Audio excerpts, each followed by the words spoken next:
Hey all right and welcome to all. इस video में हम डिस्कस करेंगे 4 फरवरी के यूपीएससी मेंस क्वेश्चन पे डिस्कशन। सबसे पहले ये क्वेश्चन पूछा गया है 2017 का यूपीएससी बेस्ड क्वेश्चन है, यानी कि हम इससे कह सकते हैं कि प्रीवियस ईयर में यूपीएससी ऐसे मेजर टॉपिक पर क्वेश्चन बनाता है जिससे कि सोसाइटी का लार्जर हिस्सा इन्फ्लुएंस होता है, उसके कॉन्सिक्वेंसेस सोसाइटी के लार्जर हिस्से में लगते हैं या होते हैं। ओके, नाउ टॉपिक क्या है फिर? Mob violence. अब मॉब वायलेंस जो देखने को मिलता है वो ऐसा नहीं कि यार सडन से 2020 में ज़्यादा हुआ या 2016 2017 हमें देखने को मिला। ये क्वेश्चन 2017 में पूछा गया है, तो 2017 2018 2019 इवन 2020 में भी हमने मॉब वायलेंस के बहुत सारे केसेस देखने को मिले, जहाँ पर कोई बुल को काट रहा है तो उसको जो भीड़ है वो मार दे रही है, किसी बच्चे को किडनैप करने का एक सोशल जो मीडिया में पोस्ट र्यूमर फैल रहा है तो उसको मार दे रहे हैं। ठीक है, बहुत सारे लोगों को ऐसा हमें देखने को मिला। तो देखिए क्वेश्चन क्या है, mob violence is emerging as a serious law and order problem in India. अब हमें यहाँ पर यूपीएससी मेंस का आंसर लिखना है, तो सबसे पहले आपके माइंड में क्या आना चाहिए? 10 सेकंड में अपना जो फ्रेमवर्क है वो बना लो। ठीक है, ये एक्चुअल में सबसे अंडरस्टैंडिंग वाली चीज़ यही रहती है कि आप 10 सेकंड में अपना आंसर फॉर्मेट बना पा रहे हो या नहीं। ऐसा ही हमें 20 क्वेश्चन के लिए प्रैक्टिस करनी है। ठीक है, जब हम संडे को टेस्ट लेंगे तो आपको हर एक क्वेश्चन में ऐसे ही फॉर्मेट बना के चलना है। तो सबसे पहले देखो क्या है, मॉब वायलेंस एक emerging serious law and order problem है पूरे भारत में। आपको एग्जाम्पल देना है, तो सबसे पहला इंट्रोडक्शन मॉब वायलेंस और एग्जाम्पल के साथ इंट्रोडक्शन शुरू कर दोगे। ये इंट्रोडक्शन की आपकी इमेज बन गई माइंड में। फिर देखो सेकेंड पार्ट बहुत सिंपल है, कॉजेज एंड कॉन्सिक्वेंसेस, बस सेकंड पार्ट भी ख़त्म। तो बॉडी पार्ट और ये। अब यहाँ पर अगर आप देखेंगे तो यहाँ पर कोई ऐसा मेंशन नहीं है कि सरकार का मेंशन नहीं है कि यार हमारी भारत सरकार या कोई राज्य सरकार क्या कर रही है। तो यहाँ पर अपने मन से ये लास्ट में आप डालेंगे कि एक्चुअल में कोई रिसेंट में ऐसे कानून आए हैं क्या। ठीक है, तो ये आपके आंसर को बहुत ज़्यादा अच्छा बना देंगे। एग्जामिनर इस पर और अच्छे मार्क्स से देगा, क्योंकि एग्जामिनर को लगेगा कि हाँ इसको तो करंट अफेयर पूरा पता है। ओके, और इसको लिखना है 150 शब्दों में। तो बिना टाइम वेस्ट करे हम मॉडल आंसर पर डिस्कस कर लेते हैं। मॉडल आंसर में देखिए, या तो एक ये हो सकता है कि आप अपने इंट्रोडक्शन को सेटिस्फाई करने के लिए किसी की एक रिपोर्ट डाल दो, भारत सरकार का रिपोर्ट डाल दो या किसी की भी एक रिपोर्ट डाल दो। यहाँ पर वो आपके आंसर को अथॉरिटी देता है। या रिसेंट में कोई इंसिडेंट हुए थे, तो अभी एक इंसिडेंट हुआ था, a mob attacked and killed 1 man injured 3 other for allegedly cutting a dead bull. ठीक है, तो ये 2021 का इंसिडेंट है। ठीक है, जो ये एग्जाम्पल मैं आपको दे रहा हूँ। तो एक्चुअल में कुछ एक लाइन वो दे दो जो रिसेंट में हुई है, दूसरी फिर अपने आंसर को सपोर्ट करते हुए एक रिपोर्ट दे दो कि 2017, ऐसा जरूरी नहीं है कि हाल की रिपोर्ट हो, एक रिपोर्ट दे दो जो कि आपके आंसर की को सेटिस्फाई करे। हालांकि अभी के 2020 2018 में ऐसी कोई रिपोर्ट नहीं आई है मॉब वायलेंस, बट एक रिपोर्ट आई थी जिसमें मिड 2017 से 2010 के बीच में, यानी कि पूरे 5-6 साल की रिपोर्ट बताई गई है कि यानी पिछले 5-6 सालों में क्या हुआ है। तो ये एक मैं कहूँगा जेन्युइन सी रिपोर्ट है, र्यूटर्स रिपोर्ट, जिसमें 63 काउ विजिलेंट अटैक हुए थे जो कि इन सालों के बीच में हुआ। मोस्टली आफ्टर 2014 के बाद तो बहुत ज़्यादा देखने को मिले, जिसमें दलित और माइनॉरिटी कम्युनिटी को बहुत ज़्यादा उसमें मॉब वायलेंस में विक्टिम पाए गए थे। अब देखिए, ये हमने एक इंट्रोडक्शन दे दिया। अब बहुत सारे लोगों के माइंड में ये आ रहा होगा कि अभी जो फार्मर प्रोटेस्ट चल रहे थे 26 जनवरी जो रेड फोर्ट में, ये भी तो एक मॉब ने वायलेंस ही किया। तो ये याद रखना, हमेशा कोई भी ऐसी चीज़ें हैं जहां पर सरकार इन्वॉल्व रहती है, जैसे farmer versus government of India अभी चल रहा है, तो ऐसे आपको बिल्कुल भी एग्जाम्पल नहीं देने हैं। जैसे CAA में CAA वाला भी चला था, नॉर्थ ईस्ट दिल्ली का एग्जाम्पल, तो वो आपको नहीं देना है, ये चीज़ याद रखना। ठीक है, नॉर्थ ईस्ट वाला एग्जाम्पल आपको नहीं देना है। ठीक है, बट आप उसमें ये हो सकता है कि सोशल मीडिया में कोई फेक र्यूमर्स फैल रहे हैं, उसका एग्जाम्पल दे सकते हो, पर ऐसा नहीं कहोगे कि फार्मर प्रोटेस्ट में मॉब वायलेंस हुआ, CAA में मॉब वायलेंस हुआ। ऐसे अपने आंसर अवॉइड करना। ठीक है, क्योंकि एट द एंड आप गवर्नमेंट ऑफ इंडिया की को सर्व करेंगे। तो उसके बेसिस पर आपको सॉल्यूशन देने हैं, ना कि उसका एग्जाम्पल देना है एग्जामिनर को। ओके, तो इंट्रोडक्शन ये हो गया। तो इंट्रोडक्शन बहुत सिंपल था। एक मैंने कहा रिपोर्ट ऑथोरिटी दे देती है, और ये रिपोर्ट बहुत अच्छी है क्योंकि 7-8 सालों का इन्होंने सर्वे दिया है। तो मैं कहूँगा अब कभी भी मॉब वायलेंस आया तो आपके पास एक हमेशा देखिए, एक तो ये टॉपिक डेली के बेसिस पर प्रिपेयर हो रहे हैं आपके, है ना। नाउ कॉजेज़ को डिस्कस कर लेते हैं। कॉजेज़ बहुत सिंपल सी बात है। कॉजेज़ में देखिए सभी को मालूम है कॉजेज़, बट एक्चुअल में मैं हमेशा जैसा यही बोलता हूँ कि आपको एक प्रॉपर आपका फॉर्मेट होना चाहिए जब भी आप आंसर राइटिंग करें। तो देखिए कितना सिंपल है। इंट्रो लिखा, एक स्पेस दिया, कॉजेज़ बताए, कॉन्सिक्वेंसेस बताए, और एट द एंड लास्ट में आपने रिसेंट का गवर्नमेंट का वो बता दिया। 150 वर्ड में बस मोर देन इनफ है ये, ठीक है। इससे अच्छा आंसर आपको नहीं मिलेगा। तो देखो इंट्रोडक्शन आपने बता दिया, एग्जाम्पल भी बता दिया। अब यहाँ कॉजेज़ और कॉन्सिक्वेंसेस खुद दिया है, तो ये वाले टर्म आपने चूज़ किए। कॉजेज़ क्या होंगे फिर, सिंपल सी बात है, र्यूमर्स फैलते हैं और ये मल्टीप्लायर इफेक्ट जनरेट करता है कि सब लोगों तक वायरल हो जाता है, फिर उसको मॉब वायलेंस में वो कन्वर्ट हो जाता है। दूसरा क्लाइमेट ऑफ इम्प्यूनिटी। इम्प्यूनिटी का मतलब ये होता है कि यार मॉब वायलेंस में जैसे 100 लोग हैं, 100 लोग अगर किसी एक बंदे को मार रहे हैं तो उनको पता है कि यार मुझे जेल नहीं होगी, क्योंकि मॉब वायलेंस में कभी किसी एक पर्सन को अरेस्ट किया ही नहीं जाता। तो क्लाइमेट ऑफ इम्प्यूनिटी बना हुआ है कि यार मॉब वायलेंस एक होता है ना कि लड़ाई हो रही है तो अपना भी हाथ साफ करो, 5-6 लोग मार रहे हैं किसी बंदे को तो अपना भी हाथ साफ करो। हालांकि ये लैंग्वेज मुझे यूज़ नहीं करनी चाहिए, बट आपको समझाने के लिए मैं ये लैंग्वेज यूज़ कर रहा हूँ, ठीक है। तो उसी को कहते हैं क्लाइमेट ऑफ इम्प्यूनिटी। क्यों, किसको क्या पता चला किसने मारा। ओके, तो ये अभी इन्वायरमेंट बना हुआ है। तो मॉब वायलेंस क्या है, आपको ये देखने को मिलता है कि ये स्क्रीनशॉट पता नहीं क्यों आई, ठीक है, चलो छोड़ो, अभी शायद ये बटन क्लिक हुआ। तो पहला motivated dreamers, climate of impunity की बच के चले जाएंगे। साइलेंस बाय सोसाइटी, ये सबसे बड़ा कॉज है कि यार अगर मॉब किसी को पीट रही है, किसी को एक बड़ी सी भीड़ आ रही है, तो जो सोसाइटी में जिसने विटनेस देखा है, जो एज ए विटनेस की तरह है, वो बताता नहीं है। तो people who are mute witness to such incident are just as responsible when they stay away from expressing their disapproval, कि हमने कुछ नहीं देखा। तो ये कॉज इनफ है। आप अपने मन से जानबूझ के कोई एक्स्ट्रा कॉज डालने की कोशिश मत करना। ग्राउंड रियलिटी है, ज़्यादा एग्जामिनर को चाहिए नहीं, बस उसको बता दो कि क्या क्या कॉज हो सकते हैं। और लास्ट में लैक ऑफ साइंटिफिक टेम्पर, जैसा राम रहीम के सपोर्टर ने किया था, बसों को जला दिया था, तोड़ फोड़ दिया था। तो 4 इनफ है। कॉन्सिक्वेंसेस, अब इसके कॉन्सिक्वेंसेस क्या हो सकते हैं, इसका रिजल्ट क्या रहेगा। सिंपल सी बात है, जब मॉब वायलेंस हो जाता है तो यार जस्टिस डेफिशिएट हमें देखने को मिलता है।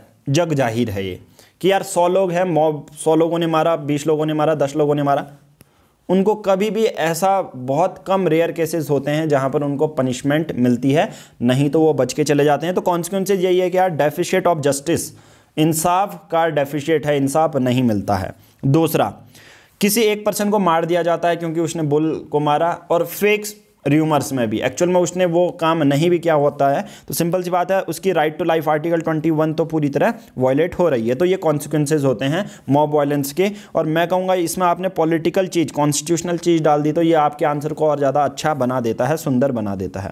एट द एंड मैं कहूँगा बस इतना ज़्यादा है। और मैं कहूँगा अगर यार सरकार की अथॉरिटी या सुप्रीम कोर्ट की अथॉरिटी वाले कुछ स्टेटमेंट डाल दो तो और ज़्यादा प्यारा बना देगा आपका आंसर। लास्ट में मैंने वही डाला है कि सुप्रीम कोर्ट ने 2018 में लिंचिंग को डिस्क्राइब किया था horrendous act of mobocracy and laid down the guideline for centre and state government, कि आप लोग क्या करो, कानून बनाओ। तो इसके तौर पर कानून बनाया सबसे पहले मणिपुर सरकार ने बनाया 2018 में। इससे ही इंस्पायर होकर राजस्थान और वेस्ट बंगाल की सरकार ने भी बनाया। और लास्ट में एक लाइन ये भी लिख दो कि वेस्ट बंगाल ने तो ऐसा पनिशमेंट दिया है कि डेथ पेनाल्टी भी दे सकते हैं 5 लाख का, और जेल में भी डाल सकते हैं। येस, इनफ है, ये मोर देन इनफ है। तो ये मैंने आपको पूरा मॉडल आंसर बता दिया है। अब मैं थोड़ा सा अपने पेड यूज़र्स की कॉपी चेक कर लेता हूं कि उन्होंने कैसे लिखा है, क्या लिखना चाहिए, क्या नहीं लिखना चाहिए, क्या इंप्रूवमेंट हुआ है, वो थोड़ा सा डिस्कस कर लेते हैं, 1-2 कॉपी चेक कर लेते हैं। तो आज का ये क्वेश्चन हमने पूछा था यूपीएससी पेड ग्रुप डिस्कशन में। तो यहाँ पर सभी आंसर आए हुए हैं, तो डेली के बेसिस पर ये आंसर लिखते हैं एस्पिरेंट। मॉडल आंसर मैं ऑलरेडी दे चुका हूँ, तो क्या चीज़ ऐड करनी चाहिए, क्या नहीं करनी चाहिए, वो ऑलरेडी आप लोग अपने बेसिस पे सेल्फ एवेल्युएट कर सकते हैं। नाउ अब उसके बाद देख लेते हैं कौन कौन सी चीज़ें हैं, कौन कौन से क्या आपने आंसर लिखा है। तो सबसे पहले कॉपी देख लेते हैं ये वाली। Mob violence is any act where 2 और मोर पर्सन हार्म, ठीक है, थोड़ा सा, and threaten any person employment of a right guarantee under the constitution of India on the basis of their identity, ठीक है।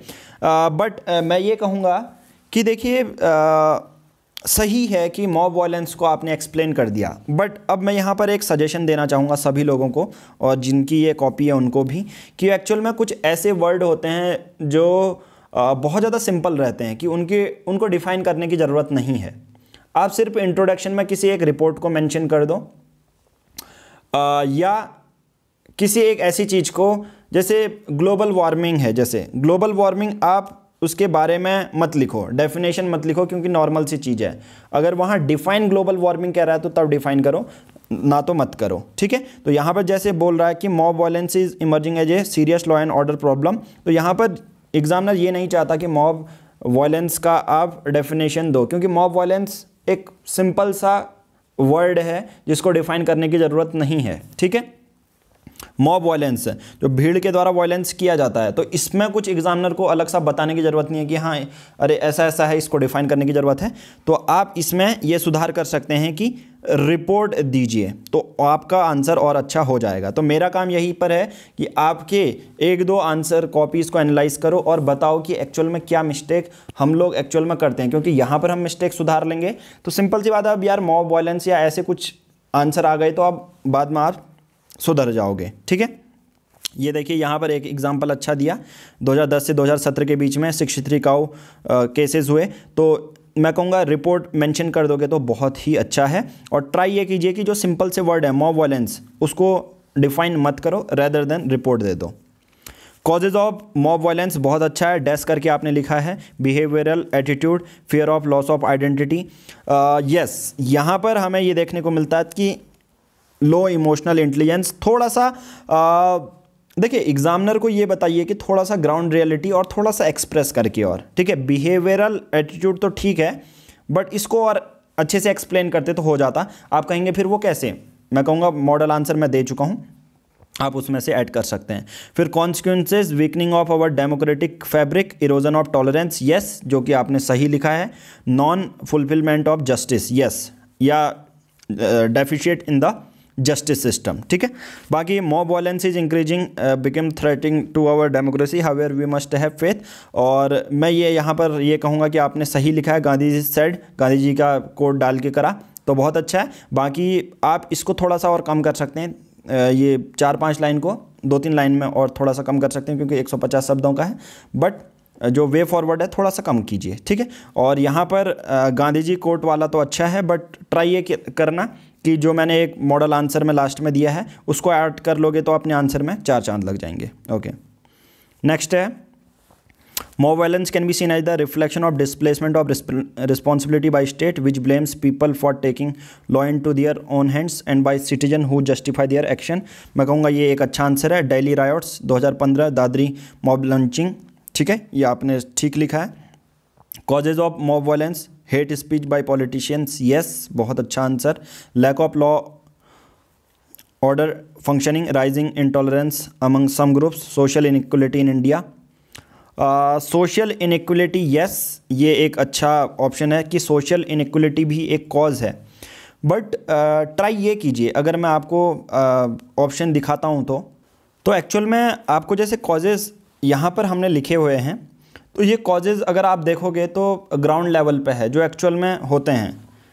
जैसे सोशल इनइक्वलिटी तो ठीक है, कॉज है, बट एक्चुअल में लोग करते क्यों हैं सोशल, उनको समाज के बारे में पता नहीं है कि यार उसका एक कॉज है, सोशल इनइक्वलिटी है, बट डायरेक्टली आप ये कह सकते हैं कि यार लोग पकड़े नहीं जाते, विटनेस बताते नहीं है, र्यूमर्स फैलते हैं, साइंटिफिक टेम्पर उनमें नहीं होता, तो ये एक कॉज हो सकता है, ठीक है। तो ये ग्राउंड रियलिटी वाले एग्जाम्पल हैं। दूसरा, सोशल इनइक्वलिटी आपका आंसर सही है, बट इसको थोड़ा सा और ज़्यादा एक्सप्रेस करना, बट मैं ये कहूँगा कॉज में राइज ऑफ काउ विजिलेंस, ठीक है, ये कॉज नहीं है। देखिए अगर आप सिर्फ एक पर्टिकुलर चीज़ को टारगेट कर रहे हैं कि हाँ आपने काउ वाला कर दिया, किडनैपिंग भी होती है, तो ये बहुत सारी चीज़ें हैं, तो मैं कहूँगा ये कॉज में इसको इंक्लूड मत करो, ठीक है। ओके, बाकी सही है आपका आंसर। आपने बहुत अच्छा गवर्नमेंट के इनिशिएटिव खुद ही लिख दिए। मैं यहाँ पर इस आंसर को सही कहूँगा। Consequences of mob violence, yes law and order ख़त्म होता है। Increasing the feeling of insecurity, yes affect country reputation of world level. ठीक है, अच्छा लिखा है आपने आंसर।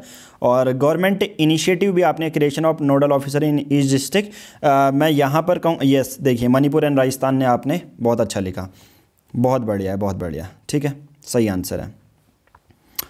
यहाँ पर देखिए हिंदी वाला आंसर, भीड़ हिंसा में अनियंत्रित भीड़ द्वारा किसी दोषी को उसके अपराध के लिए या अफवाहों के आधार पर ये किया है। हर हिंसा में कानूनी नहीं होता। उदाहरण के लिए राजस्थान में 2017 का पहलू खान हत्याकांड में तस्करी के झूठे आरोप में। ठीक हो गया, आपने एग्जाम्पल भी दे दिया और ट्राई ये करना, आपने एग्जाम्पल बहुत अच्छा दिया। और कभी ऐसे केसेस में रिपोर्ट आपको मिल जाती है तो बहुत ही अच्छा है, वो रॉयटर्स रिपोर्ट आप इसमें ऐड कर लोगे तो आपका इंट्रोडक्शन बहुत अच्छा हो जाएगा।